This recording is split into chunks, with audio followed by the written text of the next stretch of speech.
Thank you for listening to this podcast from TRE, Talk Radio Europe, your voice in Spain and around the world. For more information, please visit tre.radio. TRE in the afternoon. Presented by Hannah Murray. Good afternoon. It's just coming up to 5:10 on Talk Radio Europe. It is time for Men Talk, and none of them can hear me, which is fun. You should have volumes in front of you. Turn, yeah? Is it that? Oh, how weird. And none of you can hear anything. Oh, that's strange. Okay, take your headphones off then. Exactly. Yeah. That's probably my point, actually. That's really weird. That's really strange. I feel weird without my headphones on. I don't feel like I'm actually on the radio, so I'm going to put mine on. We are in the studio with Simon Hitchcock, Gary Stevens and Matt Jones for Men Talk. If you want to get involved, you can. Here's how. To contact TRE, please call 952 78 4000. Email studio@tre.radio. Send us a WhatsApp on +34 645 99 67 95. What a beautiful day, it's a wonderful life. First, Marks & Spencer revamped the humble sandwich with its strawberries and cream concoction. And now Tesco has got in on the sweet sarnie craze with a birthday cake sandwich based on the Victoria sponge, although it doesn't come with a candle. Made with brioche-style white bread and packed with full-fat soft cheese, strawberry jam and even multicoloured sugar sprinkles and vanilla frosting, the £3 treat will be available in 1,000 stores in 4 weeks. It's called Birthday Cake Sandwich. What do you reckon? I saw a picture of it you? in full colour. Yeah. And it looks hideous. Oh, really? I mean, it's just going to make your teeth fall out, isn't it? I bet it tastes beautiful, though. I bet it does. I think, I have to be honest, I kind of love a gimmick, and I think it's the kind of thing, if you were working like in an office in a city or whatever, and you went to somewhere like Marks and Spencer's to get your lunch every day, which a lot of people do, and if it was somebody in your office's birthday, I'd 100% buy that and bring it back to the office, put a candle in it. I think that would be really fun. Idea. I wouldn't give it to like my husband or my dad, but I would give it to like exactly a bit of fun. It'd be interesting on that viewpoint as to where they will actually distribute it. So it will be in big cities, but next to offices, because that makes sense. Exactly. I think that would be a really fun thing to do. But if it was like a 50th birthday and, you know, you had a big party and it was a big deal and that got plunked in front of you. It'd be really interesting to see to actually read what's in it. Yeah. As in how much sugar is in the amount of sugar that's in it. I mean, you have a bite, I don't think it's a running nutritional. around. Don't give it to 2-year-old children. No, quite. Well, yeah, I mean, how many will be left on the shelves? That's what. Yes. Well, I mean, birthday cake is full of sugar, isn't it? So, I mean, it's not supposed to be a healthy whatever. It's a sandwich birthday cake. I don't know. I just thought it would just be a bit of fun. Did you say how much it's going to be? Do we know yet? £3. £3. See, that's nothing, is it? That's not too bad. Yeah. I wouldn't. I mean, it's not the kind of thing that you'd buy for yourself for lunch, is it? Oh, I don't know. Is it? Well, just the fact that it's called the birthday cake sandwich. If it wasn't your birthday, that would be a bit weird. Yeah, if your sandwich is legit, so yeah. Instead of picking up the Mars bar, you pick up that, you see. Yeah. So because it's a sandwich. Next there'll be smashed up for Easter, there'll be smashed up Cadbury's cream egg sandwiches. See, that sounds... Oh, no. That'd be really sweet. Yeah. Okay. If you've ever avoided walking under a ladder, worn a special pair of socks before a football match, or made a wish on a shooting star, it seems you are not alone. Scientists have found that however irrational such ancient rituals may be, we're far more superstitious than previously thought. Do you have any superstitions? I personally am not. No? No. Happily sit on number 13 seat on a plane? No problem. Okay. Yeah, I think I echo that. Yeah. The same. Kind of Don't fine. think of anything. Like, if That's fine, so I'm with you. I've got some as well. That was all right. so wandering on underneath there a ladder. Yeah. I've got a black hat. You know, that's just strange. I don't know. I can't think. But then The other day, a feather fell in front of me randomly. Yeah. So, And is you that took that as a superstitious? Well, no, I don't think so, because it's a nice thing, isn't Yes, it? exactly. You take it as a nice kind of in sign. that kind of and stuff, yes. But in terms of walking under ladders and bad luck. And do you like touch wood and stuff? Because I sometimes Yes. do okay, that. yes, okay, I'll do that. I do that. If I Okay, say, yeah. I've never broken a bone, for Yeah, example, touch wood. I'll go, touch wood, touch wood. No, that is something I do. Yeah. But it's not Okay. like a superstitious. I Like, think that is. Do you think so? Yes. I think, I'm sure I've read a survey before. I think touching wood like that is Yeah. the most common It is superstition. the one, yeah. I And think then that also, people as do a that. smoker, when I was a smoker, Yeah. like Taylor Like 5 minutes ago. Tailor-made cigarettes. I used to turn a cigarette up. I used to have a Lucky cigarette, which I turned Oh, upside yes, down. I remember doing that. Yeah, so I, Well, that I've I never used to heard do. that because I'm not a smoker. But And what then does that's that your mean? last smoke. That's your last cigarette. It's your Lucky cigarette. Yeah, You I turn it remember upside years down. You ago, pack them. You just pack turn them it- down, and you just turn them on over. How But funny. once in my life, I've had one real Lucky cigarette. What does that mean? It was in the packet already up the wrong way. No. Now that's kinda cool. That's Oh, kind that of cool. is I mean, I'm cool. going back a long time ago, like Yeah. 30 odd years. Wow, that's cool. So come on, Simon, tell us. I wear crystals. I don't step on cracks. Do you not? No, I touch wood. No, for some reason. Yeah. It's really strange. I avoid them. It's funny. Black cats is another one. Yeah, if I see a black cat cross, I'm like, oh, that's the day over. Yeah. I'm not going to Matt's house then. Walk under I used to work construction and walk under a ladder and come back the same way and go, oh, damn, I've got to go around the other way. Oh, So, really? yeah. Okay, cool. What about flying and things like that? Yeah, You were and, superstitious with flying? No, but I wouldn't sit on seat 13. No. Like, next flight. I remember Where's when 12B? I remember when I was at school, we used to do a thing with drains. So if you trod on an odd number of drains, 1 or 3, it was bad luck, whereas even was good.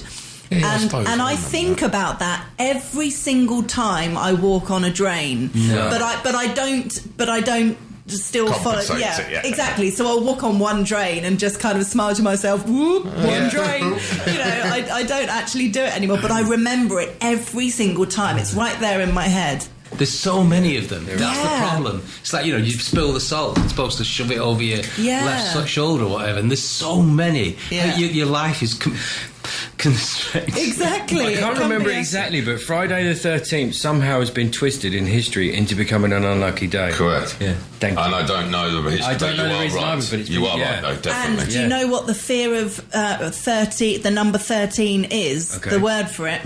Triskaidekaphobia. Of course. Wow, It's just come to me. that's a word I know. of the day. I know. I have asked it as a quiz question before, and I just suddenly thought, oh, there's a word for that, and it just came to me: triskaidekaphobia. Yeah. Wow. So there you go. That's cool. But in Spain, it's different. In Spain, I think it's Tuesday the 13th Yes, that's unlucky, yes, isn't yeah. it? So it's a different thing. I always, when I look in my diary, I'll go, oh, Friday the 13th, but then I won't think, oh, I mustn't do anything on that day, or Right. I won't think about it for the rest of the day. And if Yeah. something goes wrong, I might not even acknowledge, oh, it's because it's Friday the 13th. Yeah, but also, what you've just said then is that the Friday the 13th series of films mean nothing in Spain. Yeah. Complete waste of time. They just don't get it. Doesn't mean anything. Okay, so we all do the touch wood thing then. So Yeah, just put that in There we question. go. Touch wood. Okay. Yeah. This is talking about how polite British men are.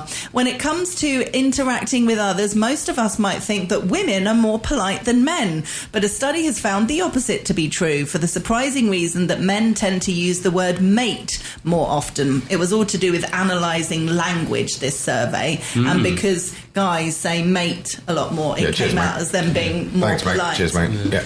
So what, I just wonder, do you use the word mate, or would you use other words, or do you need to be mates before you use that word, or someone you just met, would you say, oh, nice I to meet can't you, mate? repeat the word that I use between my friends. Wow, is it that bad? I thought you were nice. British men are supposed to be polite, it says here. It's a sign of affection. Yeah. But You know what it is. I'm guessing, yeah. I got told off when I was an apprentice for using the word mate with somebody, with an older guy, and I've never used it since. Really? Yeah. Really What had a a go at shame. me. Yeah. Why? Because he said, I'm He said, not "I'm your not mate. blah, blah, blah. How dare you quit? And I was like, okay. So, I suppose that was it. But I remember going back, I must be going back 20 years ago now, and I was on a train going from Birmingham to London, and a woman got on with 2 suitcases, and she was really struggling. So, as a man, as a gentleman, I got upset. Can I help you with that? The backlash I got from this woman was disgusting. Just because I'm a woman, do you think I can't lift this bag up myself? I don't need your help. And I was like, what? It actually knocked the wind out of myself. Yeah, I bet it did. What I was trying to do was be nice. Yeah. And there was a big old heavy suitcase she's trying to move with no one else helping. That's but no. awful. And it was, That's horrible. I remember an ex-boyfriend of mine many years ago. He was holding a door open for someone. We were in a big shopping mall, and there was a woman coming along who had quite a few bags of shopping. So he stood there for quite a while with the door open because he could see her coming in the distance. Yeah. And again, she got there and went mad. Do you not think I'm perfectly capable of opening the door by myself? That's happened to me as well. And from that moment, he was like, right, I'm never opening the door for a woman again. And it really, it's such a shame. I've had it where people have. Where I think English people give quite a diplomatic answer sometimes, or sit on the fence with an opinion, and I've been told off for that as well by Finnish people, German people. Oh, really? Or North Europeans, and that's such an English answer. Just be direct. You didn't like it, and I'm like, well, it wasn't bad, but it was okay. It was okay. Yeah, it is true. We are polite, and you notice it here. Because obviously, when you're driving and things like that, we are so polite. We let people go in front of us. We put our, we have these things called indicators. We thank people when they've stopped on us. And they don't do it here. Going back to this, walking across the zebra crossing, it's instilled in us, isn't it? Thank you. Oh yeah, absolutely. And they look at you strange. And they totally. Totally. And using the word mate is actually used because you don't know the person's name. There is that. Okay, So that's why you use mate. You go, mate. But actually, I can't remember his name. All right, mate, how are you? I think it's nice. And what about women? Would you say mate to a woman? No. Never. So would there be any kind of, and I will not be offended, I'm not offended by any of these things, so don't worry about speaking your truth. Are there any kind of terms of infection? That's the wrong word. Terms of affection that you'd use instead if you didn't know the woman's name, for example? What would you say? Would you say darling or darling? I'm a darling person for that. Okay. Don't know. Love, pet, anything like that? No, you wouldn't. No. You don't know. Because again, some women are really offended by that. I'm not your darling. I'm not your love. Or that kind of. Oh God. Yeah. I think that's. I like it. I think it's not like you're saying a horrible word. It's a nice word. Yeah. So. Yeah. When you go into some of the, there's a cafe near here. I won't mention the name, but it's run by. Londoners, I think. Yeah. And they go, all right, my darling. It's like, and when it's like, because they don't know you or anything. Yeah, but it's exactly. like just a phrase. So how do you feel when women would say that to you then? I'm not offended by that. You don't like that? All right, darling, that kind of stuff. But I think the other way around you might. It's a shame, isn't it? So even if it was someone you knew well... You still wouldn't do it. Oh, I see what you mean. No. No, I wouldn't say that. No. I think with women, I normally say, "Hey, you, how are you doing?" Yeah, okay. Yeah. It's really neutral. It's really neutral. Get off the fence. A bit more I'm going to start. All right, darling. It's that wolf whistle. Yeah. If I get told off, I'll say Hannah said it was okay. Call Tour Radio Europe. Oh, the wolf whistling is an interesting one. Go on, have you ever wolf whistled? You used to work in construction, Simon. Come on. Yeah. And it used to be oi oi. And they really freak you out if they said it back. Oi oi. Oh no, I've got to talk to her now. I've had this discussion with female friends that it's quite depressing when you stop hearing that, and you kind of think because even though it maybe it embarrassed you when you were younger, depending on how young we're talking. If you're on your own and there's a load of blokes on a construction site and they're all whistling, it can be really embarrassing and uncomfortable. But then once you get to a certain age and it stops happening, you're like, hello, I'll just walk around. Now no one's whistling. You just need to whistle yourself. Start whistling yourself. I'm so going to do that. That's brilliant. But never happens here, does it? That again, is that a British thing? The wolf definitely whistle? British. I've never heard it here. No. But maybe that's because we don't understand it, or Maybe they're making a different noise. Yeah, that's what I mean. Yeah. I don't know. I don't think there's so many construction sites here. I don't think I've heard Exactly. No. It's obviously a cultural thing, I guess. Yeah. Okay, we're going to take a break before we move on to the next serious subject. Hannah Murray on TRE in the afternoon.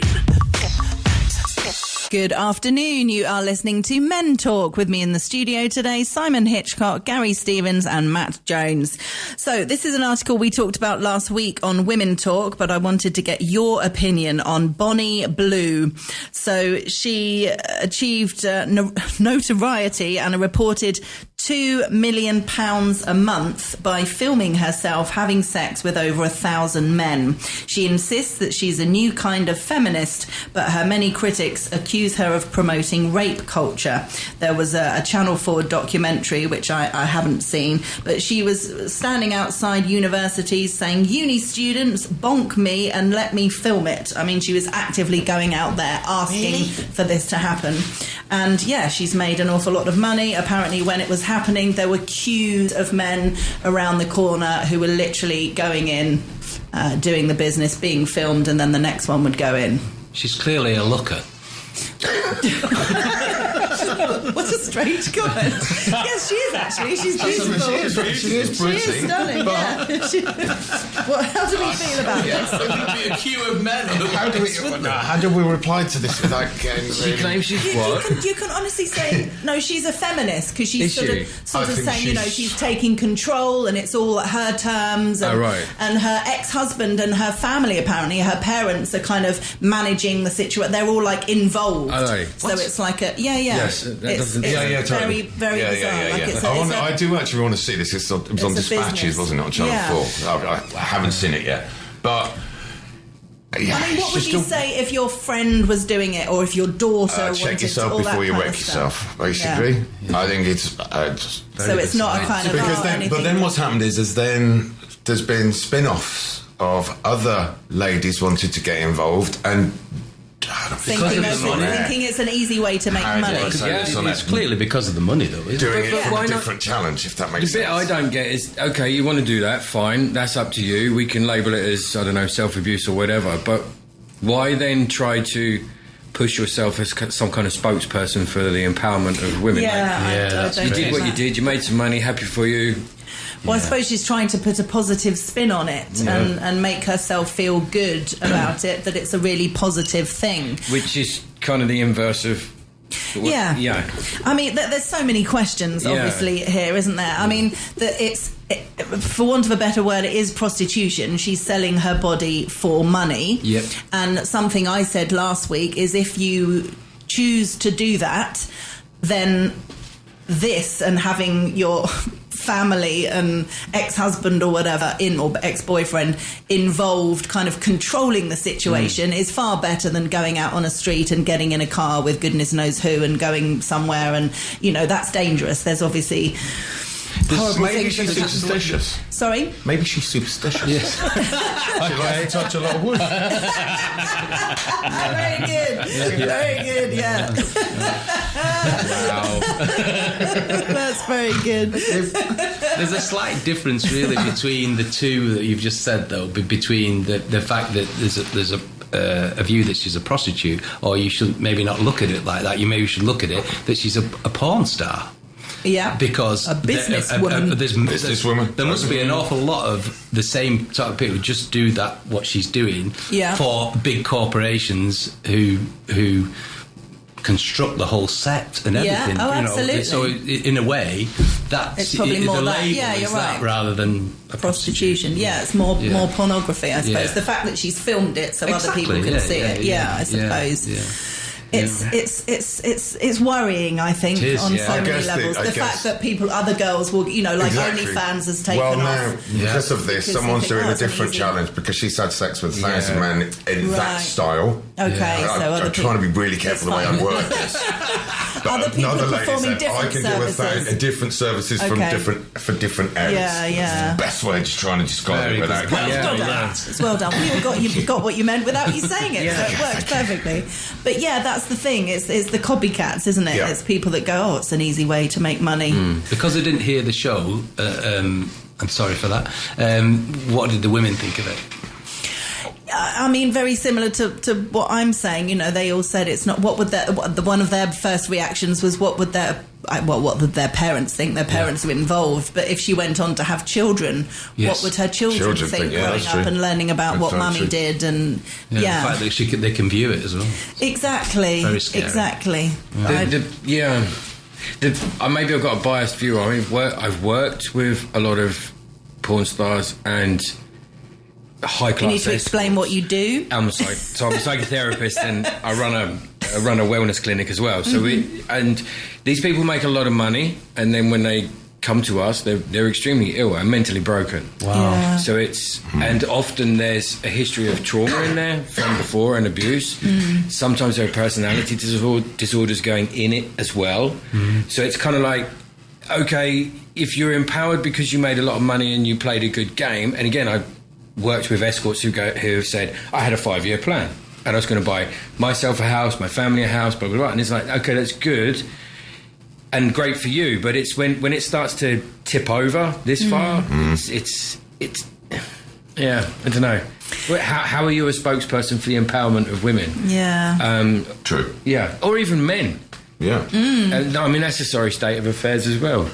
Isn't it? All those men queuing around the corner. Where's your self-esteem? Yeah, exactly. What kind of men would have done that? Yeah. Well, this is something that came up last week. The kind of men that would be really happy about going down the pub and go, you never guess what I did today. It's just a really funny story over a couple of beers, you know, and when it's talked about in the paper. I don't know many men that would do that, though. Well, no, I'd like to think I don't either. But, yeah. I don't know. No. I think that's what the circle that No, absolutely. I mean, I'm assuming they're younger men, but maybe not. I mean, because maybe none of us. How do you access this? I mean, is it just on OnlyFans? So you have to subscribe. That's how she earns her money. Because just going back to the points that we just discussed of whether the kids will see it in the future. Yeah. But once you've done that, and once it's out on the internet. Well, exactly. It's on the internet. Yeah. Even if the kids don't watch it, because I'm assuming they wouldn't want to watch it, you can Google and find out what they've done. Yeah, exactly. Oh, we know what your mum did. Exactly. Yeah, totally. And a lot of these things, when they get that public, after a period of time, it seems to turn the public turn against it. So it's kind of sensationalised, and then often the person involved lives quite a miserable life afterwards, because then all the taunts come directly. And I always think if you do anything like that, if it's something that you're honestly proud of, and you think you'll always be proud of it, you know, there's lots of Page 3 girls, for example, that just had their boobs out in photographs, and that's all they did. And a lot of them have been interviewed since, and they're very proud of their modelling career, and there's no shame there, and they're all really pleased with what they've done, and they never got into dodgy situations, thankfully, and it was just part of the time, part of their career, and fine.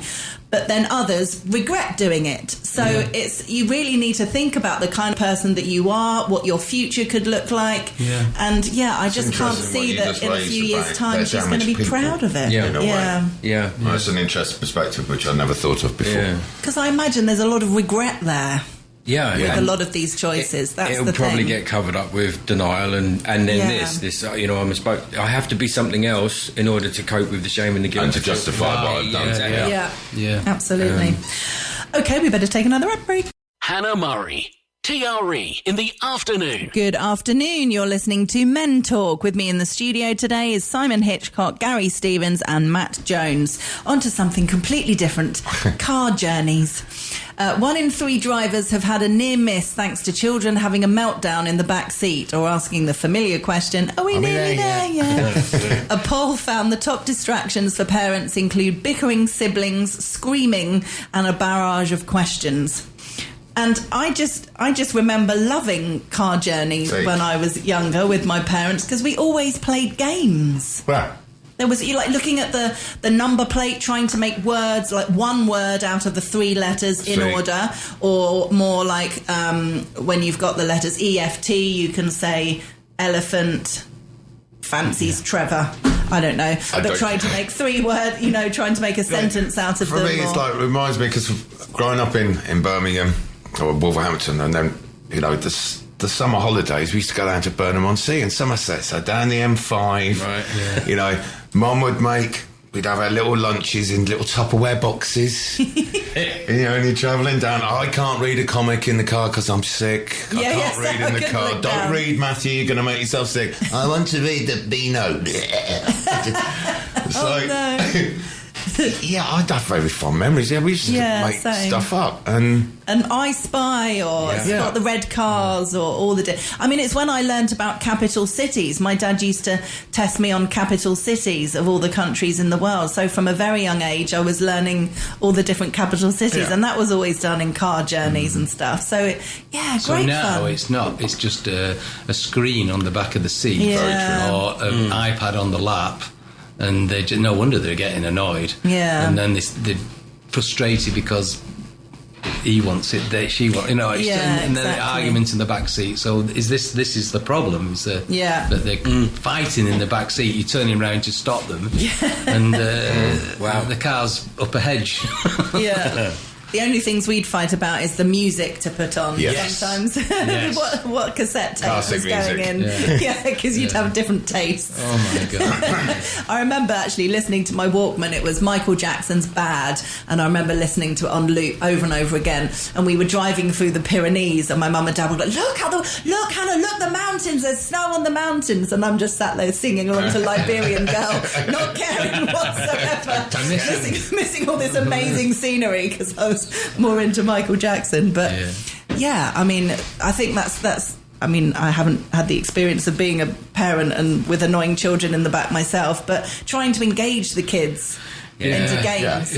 But going back to what was being said about the screens, I don't want to sound really boring, but neurologically, the screens change adults' brains. And it definitely changes kids. So they start getting dopamine spikes and everything, which then means they get the trough. So expecting a child that at school is using an iPad and all this tech and also at home, which seems like a good idea. Have your iPad, then you don't disturb me for an hour. But there's this massive dopamine hits. And then, of course, sitting in the car playing I Spy, neurologically, they can't even do it. And, we know concentration spans are smaller than they used to be and stuff. So it's like kind of made a rod for our own back in that sense. And then expecting them just sit still. Yeah. Like, sit still. Yeah, and we play I Spy like we did when I Stop was hitting your brother. Sit in your like, hands. It's true, isn't it? At the end of the day, if we all had gadgets when we were growing up, we probably would have been the same. problem. We can't blame the kids. No. It's not the kids' fault. That it's a different generation. I had the Walkman, but if I had access to an iPhone or an iPad, I probably would have been on that. Definitely. So, we need to give children a break, don't we? Yeah. Okay, it's been a playground retort to bullies for generations of children, but it seems sticks and stones may break my bones, but words can never hurt me may not be true after all. Verbal abuse of children could be as damaging to their mental health in adulthood as physical abuse. Those exposed to such abuse when young were likely to feel disconnected, pessimistic and emotionally unwell in later life. True. Makes sense, doesn't it? We don't like it as adults, so No. when kids, we're even more sensitive, aren't we? And how many, or I don't know how many adults I've come across and kids who've said, I'd rather have got a whack than all the abuse I got. Really? Yeah, Because it's done and it's over and it's like, it doesn't mean it's any better. Yeah. But it's prolonged, been shown isn't it? to do the same damage to the brain on the temporal lobes and that. The Really? verbal abuse, Because you remember words, Yeah. and sometimes you never get over them, whether it's from a so-called friend or a Yeah. parent or whatever. Teacher, the amount of authors I've interviewed who have said, my teacher said I'd never mount to anything. totally. I couldn't Yeah. write, God, we've I'd all never heard go that to one, haven't we? university, all this kind of stuff. And they, you remember it when Yeah. you're an adult. Absolutely. And it also can be a positive for some people. They'll be super brilliant because someone said that. Yes. Yeah, they'll be determined to prove them wrong. But other people go the completely other direction. I think it depends on how frequent it happens as well. right, If it's playground bullying, that's every day for 11 years possibly. And if it's not if one person starts doing it, the others all start kicking in as well. So and then they're at home and they can't get away from it. Go out to the park if they go out to the park at all. But it's the same thing. So it's like there's no escape and it's consistent. Yeah. Yeah.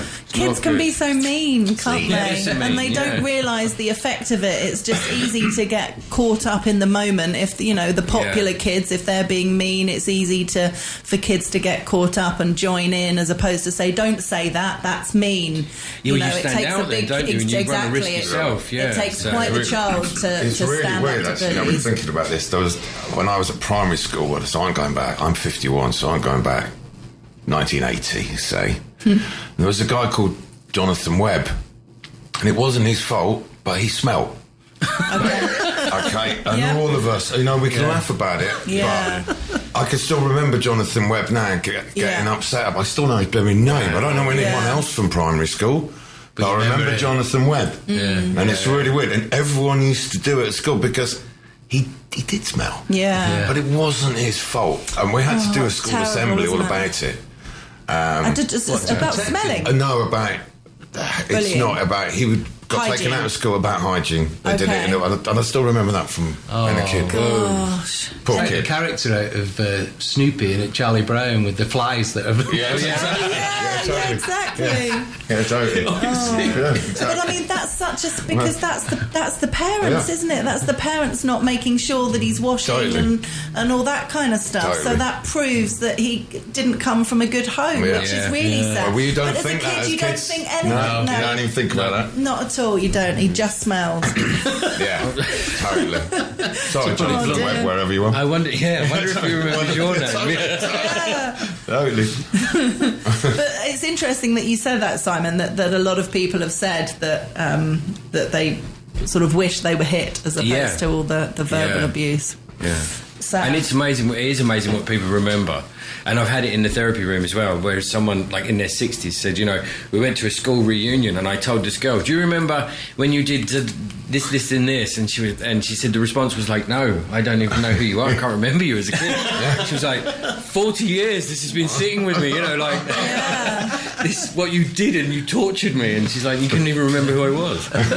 So yeah. It's true, and it makes you realise how you can, well, if you can, but sort of reframe it in your own mind, Yep. and how you have to somehow not let these things affect you. Like you Yeah. said, it's a choice. You can, for your whole life, you can feel like the smelly kid, even though when you grow up and you do wash and wear aftershave and deodorant and whatever else, and you know that you don't smell, and you have a girlfriend and everything's fine, in your head you can still be that smelly kid, or Yeah. you can laugh about it. Or, you know what I mean? You Yeah, can decide totally. to get over it and say, "God, that was awful. My parents didn't care enough about me, but I'm a man now, and I'm successful, and I've got a beautiful wife," and you can feel empowered by it was the past. Yeah.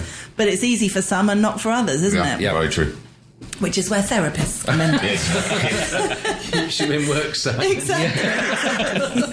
Yeah. We've got to take the last ad break. Hannah Murray. TRE in the afternoon.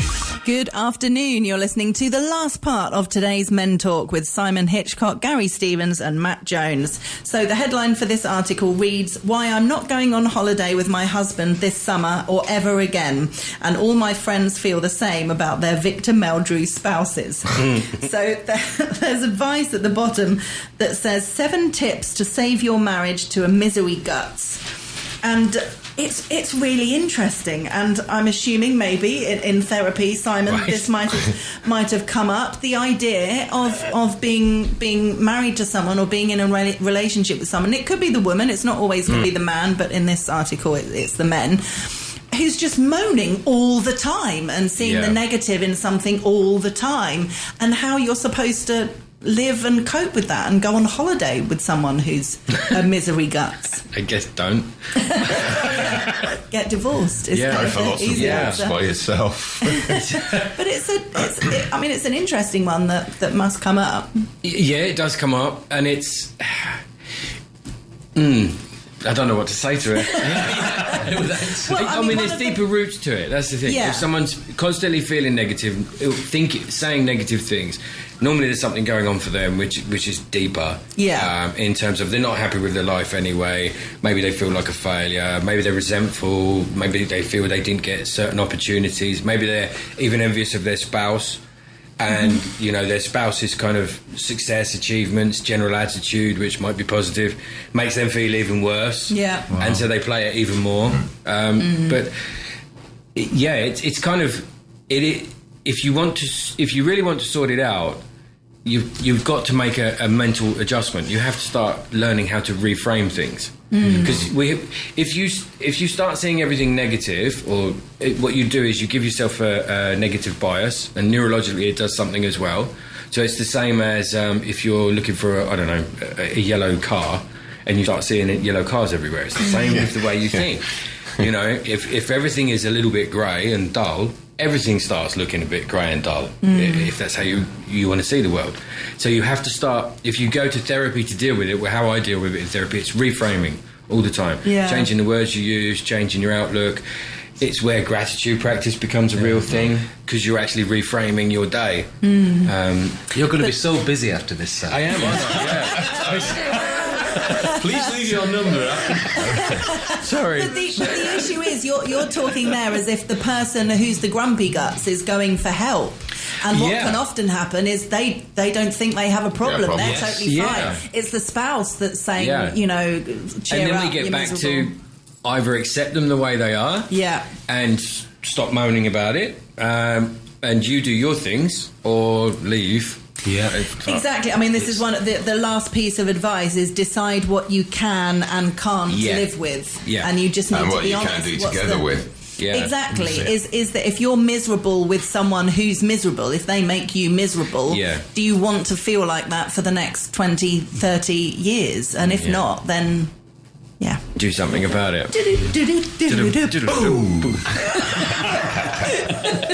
There. Okay. Relationship sorted. Don't need you after all. No, exactly. Just need us three. Just play the Divorce countdown. office tomorrow is going to be busy. I made an existential choice. Holidays used to be about making memories, but for younger generations, they seem to be about making their peers jealous, whatever the cost. Nearly 3/4 of Gen Z and millennials admit that capturing social media content is the most important factor in planning a trip, which they will go on even if they cannot afford it. Well, it's really crazy because, so for example, my mum, there was a young lad, an intern that worked at my mum's medical centre, and he saved up all of his money to come once a year to Marbella and go to one of these very expensive places, Beach clubs and things, spray champagne everywhere, not drink any of it, and spend like $3,500 in a week. God. Now that to me is hell on toast. And it's just weird, but people do that. Plenty They of save people up doing everything. it, And nowadays, with all these smartphones that we've got, and influencers in the wild, as I call them. I follow some brilliant ones on Instagram. They're really They're good. hilariously They're funny. really funny. They are really funny. Really Because some funny. people are just. It So also- do you have to go on holiday with your little circle lamp thing and Well, everything? they must do. They must do. They have the little tripod, the whole shebang, just to get that perfect shot. But also it's actually a money making venture for them. Oh, I know. yeah. Completely. Definitely. Their mate have got so many followers. They have to, and then once they've got the followers, they then have to consistently produce stories and things. So, but that in turn gives them cash back. So some of them are doing it as a job. Oh, absolutely. Totally.